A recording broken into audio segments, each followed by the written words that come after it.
사회계약이 직관의 바탕을 둔 것이라고 하지만 인류 역사 속에서 그와 같은 흔적, 아니면 그림자라고나 할까? 그런 것들을 찾아볼 수는 없을까요? 고대 그리스 같은 도시 국가는 크기도 작고 해서 정말 잘 연구해보면 사람들이 서로 합의로 사회를 만들고 그 합의 정신으로 도시국가를 운영했다. 이렇게도 볼 수 있지 않을까 싶어서요.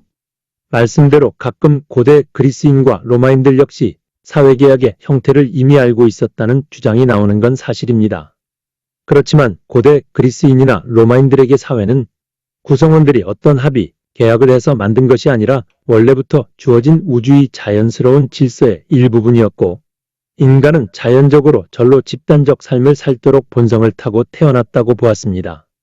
물론 그리스나 고대 로마의 이러한 주류적 사고와 달리 사회적 삶이란 인간들의 관행의 산물이라고 주장하던 소피스트들도 있었고, 한때는 꽤 인기도 있었지만 이 사람들이 말했던 인간들의 관행, 그 관행은 지금의 사회적 계약과는 아주 다른 개념입니다.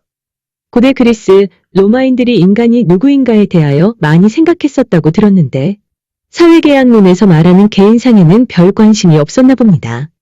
사회 구성 단위인 사람에 대한 관심이 컸던 지적 환경과 사회계약은 무관하다고 하니 좀 의외인데요.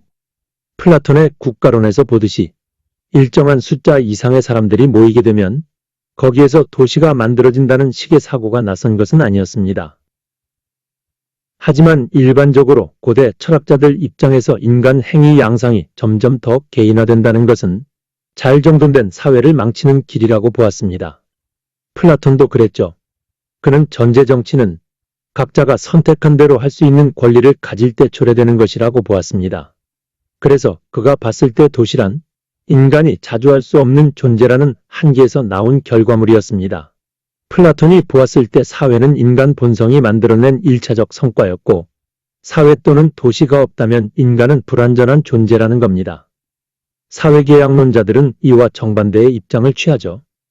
그들에게 최초의 인간은 자연 속에서 자주하며 자족을 누리는 존재였습니다. 그러다가 이런 자조가 견디기 힘든 대립을 초래하고 생존까지 위협하게 되자 공멸을 피하기 위하여 합의를 통해 사회라는 차선을 선택한 것입니다. 개인에게 주어진 선택의 자유가 공동체 존립의 여지를 열어주는 합의의 토대가 되었다고 보는 겁니다. 양자의 차이를 이해하시겠죠? 하나는 도시에서 살 수밖에 없는 것이 인간이라는 것이고, 다른 하나는 자연에서도 살아왔는데 다 같이 망할 것 같으니 이성적 합의로 사회를 만들었다. 이런 겁니다. 그러니까 토마스 홉스가 말하는 자연 상태 속에서 망하건 말건 살려면 살 수도 있었지만 그래서는 안 되겠다는 이성적 판단에서 자연 상태에서 사회 속으로 지난 시간에 말씀하셨던 법 아래에 살겠다는 약속을 했다. 이거군요. 맞습니다. 홉스는 자신의 저서 심리론 첫 장에서 사회라는 것에 대한 아리스토텔레스적 해석, 즉 인간은 사회적 동물로서 모든 인간은 도시 내에서 다른 이들과의 관계를 추구한다는 사실상 그때까지 유럽 지성사를 대표하던 관점을 부정했습니다. 그때까지 아무도 그만큼 적나라하게 이런 견해를 반박한 사람은 없었죠. 얼마나 심하게 말했는가 하면 홉스에게 있어서 그런 선언은 망상이거나 거짓말이었습니다. 그는 단호하게 국가에 대하여 많은 저자들이 사람들에게 믿도록 제안하거나 요구하고 경우에 따라서는 간청하기도 하는 한 가지 공리, 즉 인간은 사회를 이루기 적합하게 태어난 존재라는 공리는 널리 받아들여지고 있지만 그러나 확실히 거짓이다라고 잘라 말했습니다. 홉스는 사람들이 같이 어울려 산다면 그것은 자연적인 본능에 의한 것이 아니라고 합니다. 왜냐하면 같이 살아간다는 건 공존에 따르는 본질적 어려움을 극복하기 위해 스스로 약속하였기 때문이라는 거죠. 아까 말했던 고대 그리스 철학의 주류하고는 확연하게 구분되죠. 사회가 존재하도록 하는 밑바탕을 이루는 자발적 계약, 그러니까 안 해도 되었다는 말입니다. 그리고 기왕 계약을 했으면, 합의를 했다면 확실하게 우리 모두가 동의하고 복종할 수 있는 권위 밑으로 가야 한다는 거죠. 이젠 확실히 이해가 될 것 같네요. 그럼 고대 그리스나 로마에서는 사회계약론의 그림자나 흔적을 볼 수 없다고 치고 그 다음 시대로 내려오면 뭐가 있을까요?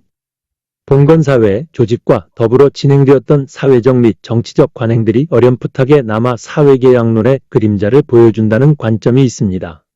중세의 관행들 중에서 주목할 만한 것을 꼽으라면 봉건주의의 핵심이랄 수 있는 가신과 군주 사이의 계약인데요. 이 계약은 상호 간의 의무를 부과하는데 이에 따라 가신은 섬길 의무를 지니고 군주는 보호할 의무를 갖게 되죠. 봉건사회는 이런 계약들에 따라 상호 적절하게 안배된 의무들이 그물망처럼 촘촘하게 종횡으로 엮이면서 형성되었습니다. 좀 더 구체적인 예를 들어주실 수 있을까요? 예를 들면 이런 게 있는데요.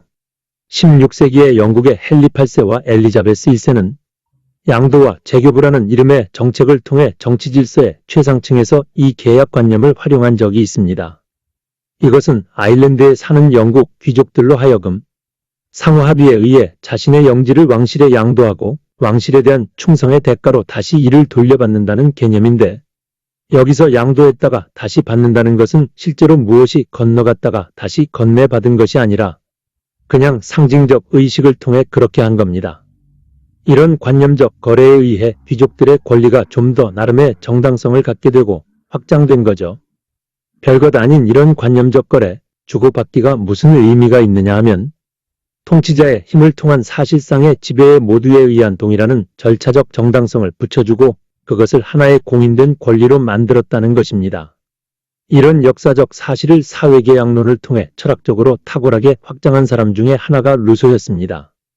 그는 자발적 동의를 통해 개인들은 사회에 일원되며 이를 위해 자신의 일부 권리를 공동체에 양도한다는 것입니다. 이 과정은 모두의 동의에 의해 이루어지며 강압이나 강제가 개입하지 않습니다. 이렇게 만들어진 공동체의 이익을 최우선으로 하는 것이 일반의지인데 이것은 개인의 의지와는 구분된다고 그는 보았습니다. 일반의지는 모든 구성원들의 공통된 이익을 대변해야 하는 것입니다. 국가라는 의미가 담겨있는 영어의 커먼웰스, 공동의 안녕과도 같은 맥락에서 이해할 수 있겠습니다. 중세 이후 사회계약론의 흔적을 찾을 수는 없을까요? 근대로 접어들면 이런 식의 흔적이 더 뚜렷하게 있을 것 같기도 한데요. 잘 보셨습니다.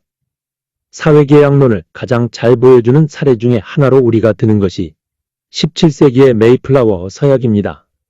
유럽 대륙에서 종교적 박해 등을 피해 자유를 찾아 신세계를 향해 항해 길에 오른 일단의 이주민들은 1620년 11월 11일 메이플라워 안에서 시민정치체제에 대한 공동의 서약 및 구속을 약속하게 됩니다.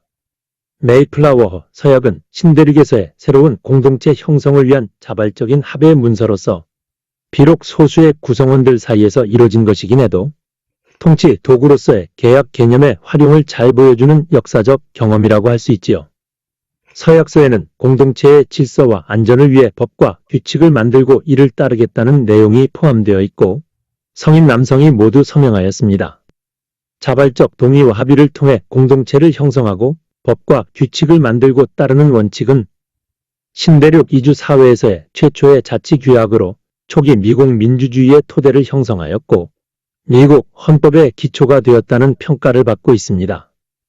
여기엔 왕에 대한 충성과 신에 대한 믿음, 공동체의 이익을 위해 협력할 것이 명시되어 있는데요. 이 합의는 최초의 사회계약은 아니라 하더라도 자연스럽게 사회계약의 일종으로 간주되면서 다양하게 해석되어 왔습니다. 대한 척에 타고 있던 사람들이 약속했다.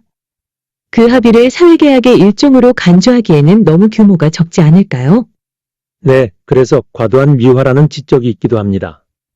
그렇지만 이런 한계에도 불구하고 메이플라워 서약은 중세 시대의 관념과는 가장 뚜렷하게 구분되는 중요한 특징 하나를 보여줍니다. 그것은 중세의 개념들은 위계질서에 뿌리를 두고 있으나 메이플라워 서약은 동등한 주체들 간의 합의라는 것입니다. 오늘날의 기준에 부합하는 정도의 민주성을 갖추었다고 볼 수는 없어도 점점 고양되던 17세기의 평등관념을 합의에 녹여낸 사례로 들기에는 충분하다고 할 수 있습니다. 아까 말씀하셨던 봉건 사회에서의 영주와 가신 사이의 계약. 양도와 재교부라는 개념과 메이플라워 서약 사이의 차이랄까?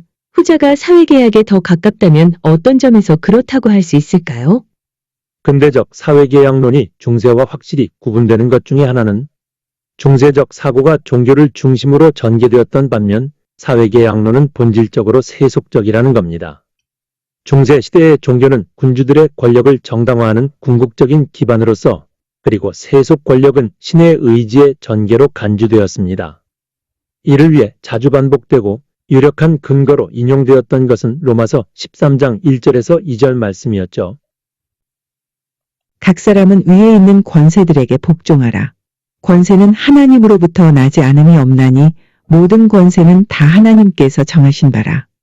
그러므로 권세를 거스르는 자는 하나님의 명을 거스름이니 거스르는 자들은 심판을 자취하리라. 비록 푸펜도르프나 로크 같은 초기의 사회계약 사상가들은 근본적인 계약의 이념을 신의 섭리에 일치시키는 데서 벗어나지 않았지만 이들은 사회계약의 신적 속성이 직접적으로 영향을 미치는 것으로 생각하지는 않았습니다. 사회가 인간들의 계약으로 만들어진 결과물이라고 생각한 자체가 이미 신의 이름을 빌어 군주권을 신성화시키는 행태와 결별하였음을 뜻하기 때문이었죠.